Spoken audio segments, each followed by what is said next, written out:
চট্টগ্রামে অসংখ্য ভ্রমণ স্থান আছে। এর মধ্যে অন্যতম হল পতেঙ্গা সমুদ্র সৈকত। ভ্রমণ পিপাসুদের কাছে খুবই জনপ্রিয় স্থানটি। পতেঙ্গা সমুদ্র সৈকত বন্দরনগরী চট্টগ্রামের একটি জনপ্রিয় পর্যটন কেন্দ্র, যা কর্ণফুলী নদীর মোহনায় অবস্থিত। চট্টগ্রাম শহরের 0 পয়েন্ট থেকে মাত্র 14 কিলোমিটার দক্ষিণে অবস্থিত পতেঙ্গা। প্রিয়জনকে নিয়ে যারা একদিনের ট্যুরে ঘুরতে যেতে চান, তাদের জন্য সেরা হতে পারে এই সমুদ্র সৈকত। পতেঙ্গা সৈকতের চারপাশে প্রকৃতির নৈসর্গিক মনোরম দৃশ্যের হাতছানি, সঙ্গে সমুদ্র পাড়ের কর্মব্যস্ততা ও বিশাল সমুদ্রের সঙ্গে কর্ণফুলী নদীর মিলন মেলা। সাগর পাড়ের বালুকা রাশি, বাতাসের শো শো শব্দ মন ভরিয়ে দেবে আপনার। দেখা পাবেন নানা বয়সী মানুষ কতই না আনন্দ করছে সেখানে। সৈকত জুড়ে 4 কোণা বিশিষ্ট কংক্রিটের ব্লকগুলো দিয়েছে ভিন্ন মাত্রা। এতে সৈকতের সৌন্দর্য অনেকটাই বেড়েছে।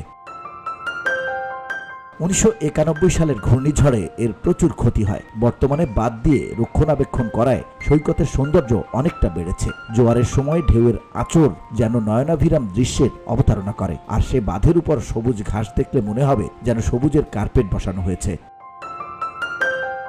জোয়ারের সময়ে সিসি ব্লকের উপর আশ্রে পড়া সমুদ্রের ঢেউ এক নয়নাভিরাম দৃশ্যের অবতারণা করে। এত সব মনোমুগ্ধকর পরিবেশের কারণে চট্টগ্রাম শহরের পতেঙ্গা সৈকতটি অন্যান্য সৈকত থেকে কিছুটা হলেও আলাদা।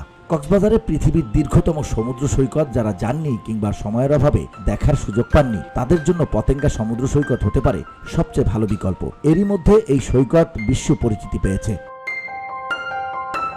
বিকেল হতে না হতেই হাজারো পর্যটক ভিড় জমায় এই সমুদ্র সৈকতে। সেখানকার পরিবেশ এতটাই মনোমুগ্ধকর যে তীরে দাঁড়ালেই কানে বাজে সাগরের কল্লোল।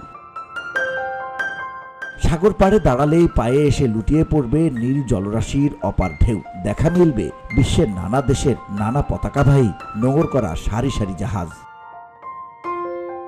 সৈকতে ঘুরতে গিয়ে কোনো আপত্তিকর পরিস্থিতি এড়াতে দল বেঁধে যাওয়াই ভালো। কোনো বিপদ কিংবা অভিযোগ থাকলে সৈকতের ভ্রাম্যমাণ পুলিশ ফাঁড়িতে জানাতে পারেন। আর অধিক লোকের সমাগম আছে ওই দিকে অবস্থান করাই ভালো। সৈকতে বেড়াতে গেলে নিজস্ব ক্যামেরা নিয়ে যেতে পারেন। স্পিডবোট, নৌকা, ঘোড়া যেখানেই চড়ুন, আগে দেখে শুনে ভাড়া শুনে নিলে ভালো হয়। VOD Bangla news desk.